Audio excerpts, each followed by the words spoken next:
Hey there YouTube, this is MrLuBuFu and I'm here with custom deck tech. Specifically, this deck I designed and built for the Rogue Deck of the Month competition.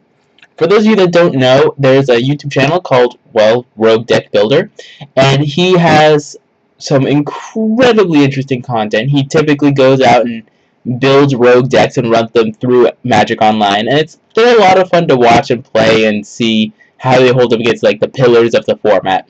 Certainly a very good way to diversify. And I met Kevin from Rogue Deck Builder in the Grand Prix Las Vegas. Perhaps one of the just genuinely nicest guys I've ever met. Really cool guy. Definitely, like, if you ever get the chance and you see him at a major event, he's awesome.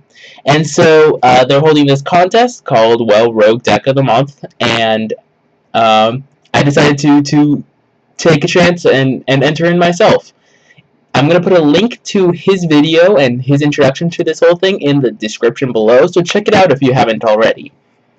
Now onto my deck. The deck is called Government Shutdown. Now, as you guys, especially those more politically affiliated, are aware, this government shutdown happened a while back, and it was kind of annoying for everybody.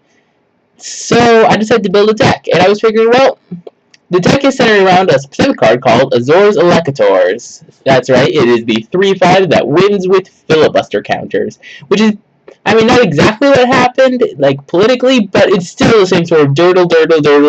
Oh, look, I win. So I decided to build a deck around Azor's Elecutors, and so I just sort of did. And this is the deck. So it's Bant, green, white, blue, and it's Azor's Elecutors combined with some of the Turbo Fog elements with Defend the Hearth, Fog, and Riot Control, being the 12 fogs I'm running in the deck to really stall and slow the game down, allow you to, well, filibuster away. So those elements are sort of there. Then there's 2 Sphinx's Revelations. Typically, a good finisher lets you get cards, gain life, help get you towards any Electors you might need. There are 2 Detention Spheres and 2 Mana Blooms in the deck as the enchantments. Mana Bloom is kind of an odd choice, but there's a reason for it. It's not the best ramp spell by any stretch of the imagination, but it's certainly one where it comes with some of the other elements in the deck. There are 4 Sylvan Caryatid, probably one of the better 2-drops in the deck. I think it's like the only 2-drop in the deck apart from, well, you'll see what that means later. But it's very good against aggro, just because it can block, it has hexproof, it also ramps you, it's everything that this deck wants. Helps you get to turn 4 Elecutors as well, which is also pretty nice. But then the other thing is, I'm also playing 3 Voral of the Wholeclade. Yeah, it's a 3-mana 1/4. The 1/4 body is not terribly, or it's sort of relevant sometimes, like against aggro decks. People have seen how even Frostburn Weird is dead for other reasons as well because of devotion, but the 1/4 body is always relevant. But Voral of the Wholeclade helps you put more counters on your Elecutors. It also combos well with Mana Bloom, so you can add more counters on it. Basically, this is like a Voral Azor's Elecutors Dirtle deck, which is exactly up my alley. I love playing these sort of decks. So what else goes well with Voral than, well, Planeswalkers, because putting counters on them is very good. Having an Elspeth that you can, like, if you have a Voral in play and you have the mana to use them right away and you cast an Elspeth and use it, you can just immediately get her emblem if you really wanted. Or even with Jace, really.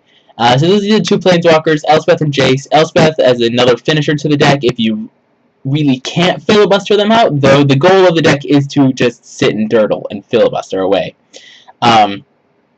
Jace is to help you dig and just help against some of those aggro decks, getting -1/-0. It's always nice.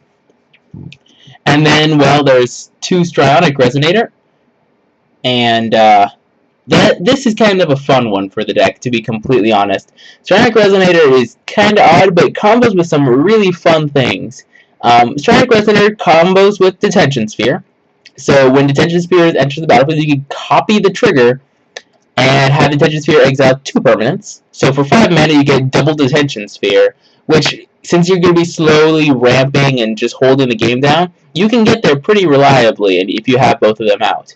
Stronic Resonator also copies the triggered ability from Jace. So the +1 Jace means you can give creatures -2, -0, which is much better than -1, -0, which is already good to start out with. And it combos with, well, Azor's Elecutors, getting extra counters on it. You can set it up so if you have a... This is kind of like Magical Christmas Land, but it's still awesome. If you have Azor's Elecutors with 1 counter, a Voro, and a Stronic Resonator, you can win the game. And this is how. So, it already has 1 counter, and then at the beginning of your upkeep, it has a filibuster, or it has its new trigger, which is you put a filibuster counter on it. In response to the trigger, you activate Voro of the Hulklade. So, it would, for each counter, put another one of those counters left permanent. But in response to the Voro, you use the Stronic Resonator, targeting the first Azor's Elecutors trigger.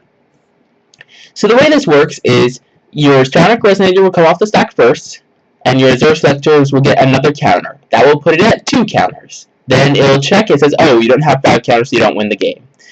Then you go to Voro, he'll double it, so you go from 2 counters to 4 counters, and then the final trigger will resolve, you'll get the 5th counter, and you'll win the game. Of course, this is going to be interrupted with any sort of, like, cheap burn spell, but come on, Magical Christmas Land, guys. In addition, Stronic Resonator does let you copy the Scry trigger on Temple of Mystery, which I haven't found to be terribly relevant, but sometimes it's fun. Like, this is kind of a fun, brewy sort of deck. It's actually kind of interesting that my sideboard's not showing up. There it is. So this is basically the deck. It's a durdle, guess what, Electors happens deck that has some alternate win conditions in it.